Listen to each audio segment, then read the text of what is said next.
Salve, salve, cultures! Acabamos de assistir Auto da Compadecida 2 e, claro, a gente vai falar dele aqui. Hoje, na sua comunidade Cultura Brasileira, você está no Pipoca Milanesa, que é o canal de cinema do Cultura Milanesa.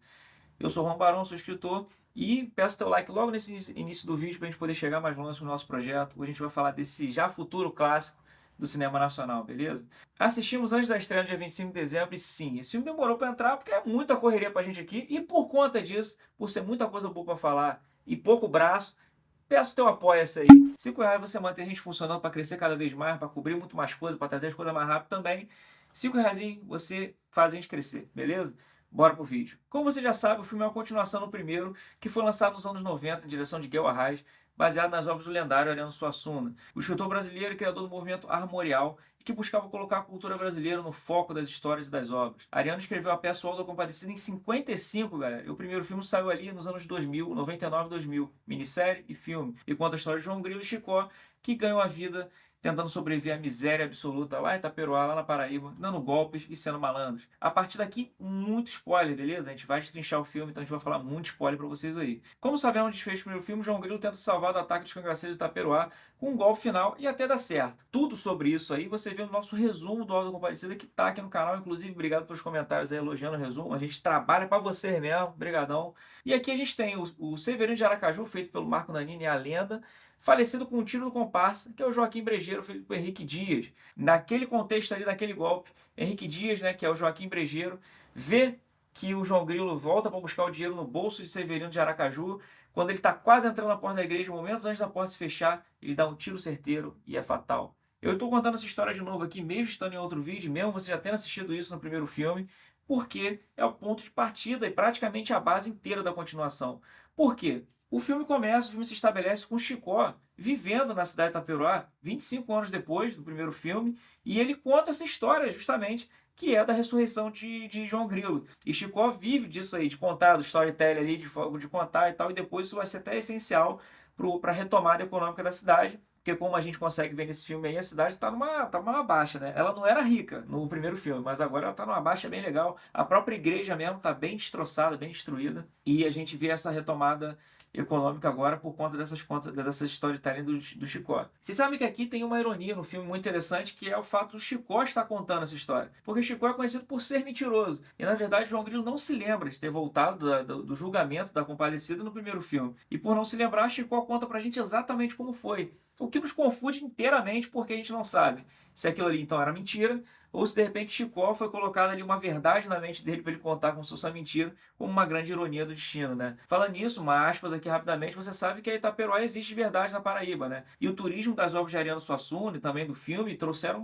um grande boom na cidade. Você consegue ver imagens de lá, por exemplo, de cenas do filme, tanto do 2 agora também na praça, ou seja, o movimento Itaperoá de verdade, o movimento do filme, né? Ainda sobre Itaperoá, a igreja tem um ponto focal muito interessante, porque um detalhe legal que a gente cobre aqui no canal, a gente gosta muito dessa série também, que é Cangaço Novo. Aquela igreja lá, que é um ponto, né, de destaque no Alto da Compadecida, também é a mesma igreja de Cangaço Novo. Então depois dei uma olhadinha lá, porque é o mesmo local. Novos personagens chegam para esse reencontro lindo de Chicó e João Grilo 25 anos depois dos acontecimentos. Rosinha caiu no mundo e nessa ascensão da cidade com turismo e histórias do homem que voltou da morte por obra da Compadecida, surge uma mulher para roubar o coração de Chicó. Clara Bela, Fabíola Nascimento, é a atriz que, cara, Fabíola é incrível, né? Porque a própria Clara Bela tem várias camadas e a Fabíola também. Então ela, quando é a mocinha, ela é ingênua, mas ela tem uma ponta de malícia também. Então ela vai migrar nessas situações. Ela é filha do Coronel Hernani, de Humberto Martins, ou seja, o Chicó gosta de uma filha de coronel, que é impressionante, né? Vai se meter em encrenca de novo.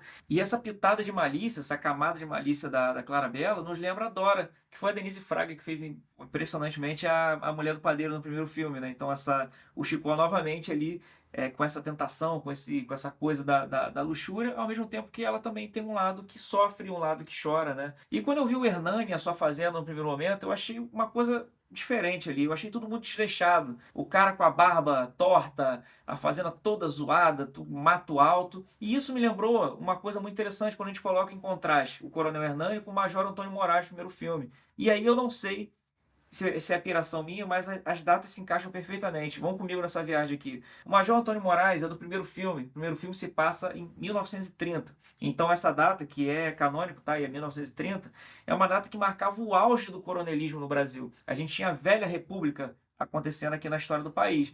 E a Velha República, tá vendo? Você achou que era só Star Wars tinha a Velha República? O Brasil também tem a Velha República. Em 1930 entra Getúlio Vargas, e começa a Era Vargas. A Era Vargas é o fim do coronelismo, é o fim da força dos coronéis. E eu achei muito interessante isso no filme, porque se são 25 anos depois, a gente está em 1955 nesse segundo filme. Enquanto o Major Antônio Moraes ele é a política, ele é o Estado, ele é imponente, a roupa, não sei o quê, a fazenda lindona, o Coronel Hernani é a decadência do coronelismo. Ele é um coronel que a fazenda é toda zoada, que a barba é grande.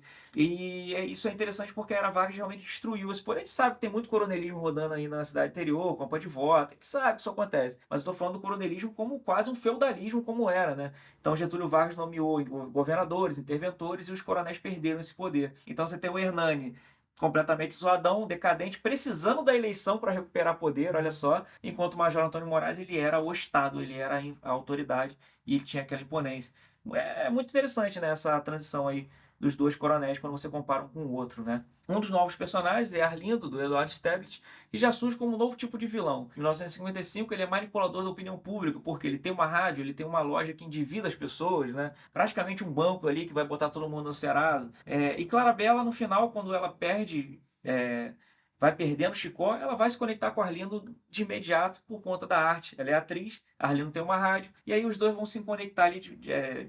Assim, eu até gostaria de ver o que aconteceu depois daquilo ali, porque Arlindo e ela juntos vão disputar a eleição ali com uma parada combinada com o Hernani para ver, para fazer politicagem, né? Quando o Chicó é, vamos dizer assim, se apaixona, porque é apenas paixão pela Clarabella, ele dedica uma música porque ele sente saudade de Rosinha lá na rádio. E a Rosinha tá na estrada porque virou caminhoneira. E a Rosinha caminhoneira agora ouve essa música do Chicó e volta para Taperoá para encontrar seu amor e acertar essas contas. Porque nós também queríamos muito saber por que ela foi embora. A gente fez até uma teoria no canal que a gente errou feio, tem que admitir, que a Rosinha não foi embora com ninguém.